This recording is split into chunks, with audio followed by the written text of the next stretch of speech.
नमस्कार विद्यार्थी मित्रांनो, आजच्या चालू घडामोडीच्या भागामध्ये तुम्हा सर्वांचं मनपूर्वक स्वागत। आपल्या शौर्य करिअर अकॅडमीच्या माध्यमातून आपण सध्या PYQची जी काय सिरीज आहे ती सुरू केलेली आहे आणि त्यासाठी खूप प्रचंड असा तुमचा प्रतिसाद आहे। त्यासाठी सर्वांचं मनपूर्वक म्हणजे धन्यवाद करणार आहे आणि यानंतर आपल्या या सेशनला आपण सुरुवात करणार आहोत। विद्यार्थी मित्रांनो, आजच्या दिवशी चालू घडामोडीच्या संदर्भात कुठले पॉइंट्स हे आपल्यासाठी गरजेचे असतील ते एकदा आपण चेक करून घेऊ। त्यासाठी मी असिस्टंट प्रोफेसर रमेश घोरपडे आजच्या या भागामध्ये आजचे जे काय चालू घडामोडीचे प्रश्न आहेत ते प्रश्न आपण चेक करणार आहोत। चला वेळ न घालवता पहिला प्रश्न कोणता आहे तो एकदा बघूयात। बघा, राष्ट्रपती द्रौपदी मुर्मू यांनी प्रथमच कोणत्या राष्ट्रांना अधिकृत भेट दिलेली आहे? तर त्याचं करेक्ट उत्तर काय असणार आहे? तर अंगोला व बोत्सवाना अशा पद्धतीचे दोन देश आहेत। हे या ठिकाणी विशेष महत्त्वाचं आहे आणि आपण एक काल प्रश्न पाहिला होता। बोत्सवाना या राष्ट्राने तिथे गेल्यानंतर त्यांचा खूप चांगल्या पद्धतीने सन्मान केला, 21 तोफाची सलामी दिली आणि त्यानंतर परत पुढे त्यांना पुरस्कार देखील दिला। कालच्या भागामध्ये झालं होतं, तो पुरस्कार मला कमेंट करून सांगा।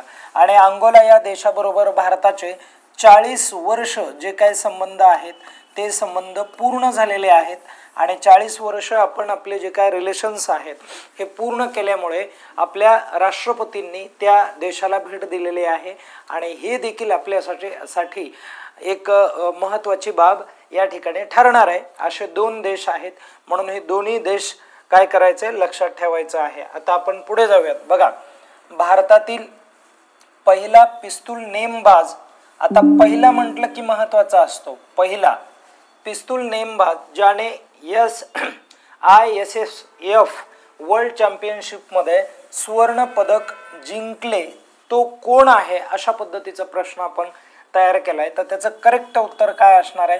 तर सम्राट राणा हा आहे आणि जो हरियाणा या राज्याचा आहे। तर याने काय केलेलं आहे तर सुवर्ण पदक जिंकलेला आहे। कोणत्या स्पर्धेमध्ये?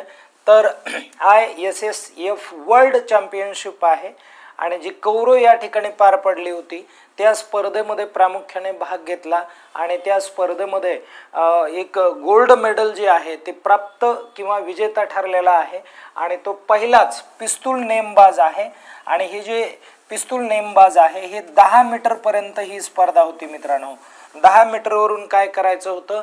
नेमबाज साधायचा होता, म्हणून ही पण या ठिकाणी बाब महत्त्वाची ठरते किंवा हा एक पॉइंट नोट डाऊन करण्यासारखा आहे। त्यानंतर पुढचा प्रश्न बघूयात। WHO ज्याला तुम्ही वर्ल्ड हेल्थ ऑर्गनायझेशन असं म्हणता आणि ही जी WHO आहे या WHOची पारंपरिक औषध जागतिक शिखर परिषद 2025 खालीलपैकी कुठे आयोजित केली आहे? तर विद्यार्थी मित्रांनो, नवी दिल्ली या ठिकाणी आयोजित केली आहे आणि ही दुसरी परिषद आहे। कितवी परिषद आहे? दुसरी परिषद आहे, ही एक लक्षात राहू द्या। दुसरी शिखर परिषद आहे परिषद। मग पहिली शिखर परिषद देखील भारतामध्येच झाली होती। पहिली शिखर परिषद भारतामध्येच झाली होती। कुठे? तर गुजरात या राज्यामध्ये पार पडली होती। हे देखील नोट डाऊन करून घ्या। ओके, या गोष्टी महत्त्वाच्या आहेत। आता आपण पुढे जाऊयात। नंतरचा प्रश्न बघा, भारतीय महिला क्रिकेटर ज्यांचं नाव आहे ऋचा घोष, तर यांना DSP ही जी पदवी आहे किंवा पदवी म्हणण्यापेक्षा हे जे पद आहे हे पद पोलीस डिपार्टमेंटचं आहे, सर्वांना माहिती आहे। आणि हे पद त्यांना कोणत्या राज्याने दिलेलं आहे किंवा प्रश्न असा आपण तयार केला आहे, ऋचा घोष यांना DSP म्हणून कोणत्या राज्याच्या पोलीस दलात नियुक्त केले गेले असं त्यांचं म्हणणं आहे। तर त्याचं करेक्ट उत्तर काय असणार आहे?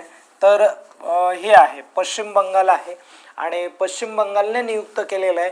आणि जे ममता बॅनर्जी तिथल्या मुख्यमंत्री आहेत आणि या मुख्यमंत्र्यांनी काय केलं होतं मित्रांनो, तर पत्र दिलं होतं, नियुक्तीपत्र, आणि त्या नियुक्तीपत्राच्या माध्यमातून यांची जी काय नियुक्ती आहे ती झालेली आपल्याला बघायला मिळेल।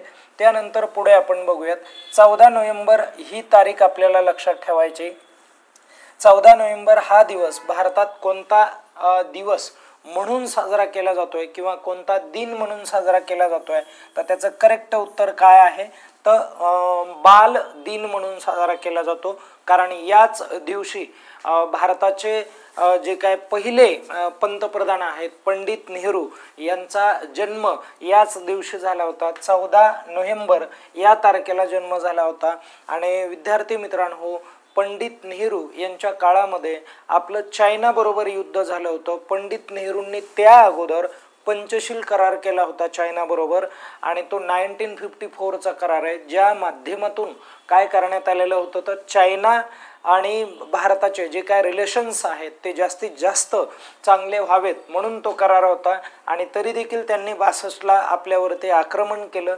हे खूप दुर्दैवी ती घटना होती. आणि त्यानंतर परत पुढील 30 वर्षामध्ये मंगळयान 2 मोहीम कोणत्या संस्थेच्या माध्यमातून राबवली जाईल, किंवा कोणत्या संस्थेने ठरवलंय की येणाऱ्या 30 वर्षामध्ये आपण मंगळयान 2 नावाची ही जी मोहीम आहे, जी मंगळावरील संशोधनाच्या संदर्भामध्ये काम करेल, मंगळ ग्रह. ओके, तर त्याचं करेक्ट जे काय उत्तर आहे ते आहे इस्रो. कोणती आहे? इस्रो. ओके, लक्षात आलं सर्वांना? हा एक महत्त्वाचा घटक आहे, हे पण लक्षात राहू द्या. आणि तुम्हाला सूर्यमाला लक्षात ठेवावे लागेल मित्रांनो. सूर्यमाला यावरती भरपूर परीक्षेला प्रश्न असतात. सूर्यमालेतले तुम्हाला 8 ग्रह पाठ पाहिजे आहेत. ओके, ज्याची ट्रिक या पद्धतीने होईल, BSPMG. ओके, BSPMG सन या पद्धतीने ट्रिक होईल. याचा मिनिंग काय होणार? बी वरून काय होणार आहे? बुध होणार आहे. काय होणार आहे? बुध. आणि या यस वरून काय होणार आहे? तर यस वरून या ठिकाणी शुक्र होणार आहे. काय होणार आहे? शुक्र. आणि ह्या पी वरून पृथ्वी होणार आहे. काय होणार आहे? पृथ्वी. यम वरून मंगळ होणार आहे. मग मंगळ, सूर्यमालेमध्ये मंगळ हा कितव्या क्रमांकाचा ग्रह आहे, किंवा सूर्यापासून तो कितव्या क्रमांकाचा ग्रह आहे, तर तो 4थ्या क्रमांकाचा ग्रह आहे. हे लक्षात राहू द्या. जी वरून गुरु हा ग्रह होईल, बरोबर आहे की नाही? आणि यस वरून काय होणार आहे? तर यस वरून या ठिकाणी शनी हा ग्रह होईल मित्रांनो. आणि ह्या यू वरून युरेनस, बरोबर आहे की नाही? युरेनस हा ग्रह होईल. आणि ह्या एन वरून नेपच्यून हा ग्रह होईल, म्हणून नेपच्यून. ओके, हे सगळं तुम्हाला लक्षात ठेवायचं आहे. यावरती बरेच प्रश्न असतात परीक्षेला. ओके, वाटलं तर याचा स्क्रीनशॉट घ्या काढून. आपण लगेच पुढे जाऊयात. नंतरचा प्रश्न बघा काय आहे, तर मित्रशक्ती सराव 2025 हा जो सराव आहे भारताने कोणत्या देशाबरोबर केला किंवा कोणत्या देशाबरोबर आयोजित केला, तर त्याचं करेक्ट उत्तर काय आहे? श्रीलंका आहे मित्रांनो. श्रीलंकेबरोबर तो आयोजित केलेला आहे. यासाठी केलेला आहे की दहशतवादी ज्या काही कारवाया होतात या कारवायामध्ये आपल्याला मदत व्हावी. हा लष्करी सराव आहे. कोणता सराव आहे? हा लष्करी सराव आहे. भारतीय लष्कराने उभा केलेला हा सराव आहे, म्हणून ही देखील एक विशेष बाब आहे. म्हणून लक्षात राहू द्या, लष्कराने आयोजित केलेला सराव खालीलपैकी कोणता आहे, कोणत्या देशामध्ये झाला, अशा पद्धतीचे तुम्हाला प्रश्न विचारले जातात. यावरती सरावावरती, लष्करी सरावावरती ऑलरेडी परीक्षेमध्ये बऱ्याच वेळेस विचारून झालेला आहे, म्हणून हा देखील लक्षात राहू द्या. पुढे जाऊयात. महाराष्ट्र शासनाच्या माध्यमातून छत्रपती संभाजी महाराजांचे भव्य स्मारक कोठे उभारले जात आहे, अशा पद्धतीचा प्रश्न आहे. आणि त्याचं करेक्ट आन्सर काय आहे, तर संगमेश्वर.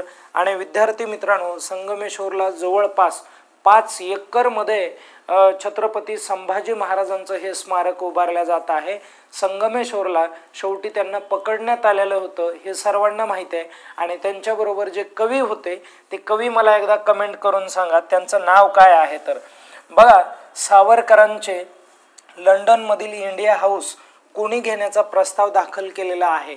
सावरकर, स्वातंत्र्यवीर सावरकर इंग्लंडमध्ये असताना त्या लंडन हाऊसमध्ये राहिले होते. आणि महाराष्ट्र शासनाने काय केलं, तर आत्ता एक म्हणजे थोडक्यात एक प्रस्ताव ठेवला केंद्र शासनाच्या समोर, की बाबा तुम्ही हे जे इंडिया हाऊस आहे, हे इंडिया हाऊस आपण काय करूयात, विकत घेऊयात. त्यासाठी आपल्याला एक प्रोसेस करावी लागेल, या पद्धतीचा हा प्रस्ताव आहे. ओके. आणि तिथले जे काय डायस्पोरा आहेत, म्हणजे तिथले जे काय भारतीय रहिवासी आहेत, त्या भारतीय रहिवाशांनी हे प्रामुख्याने म्हणजे महाराष्ट्र शासनाच्या विचारात किंवा मग त्यांना व्यवस्थित समजावून सांगण्याचा प्रयत्न केला होता. आणि एक शेवटचा प्रश्न काय आहे, सर्वोच्च न्यायालयाने अभयारण्य किंवा राष्ट्रीय उद्यानाभोवती इको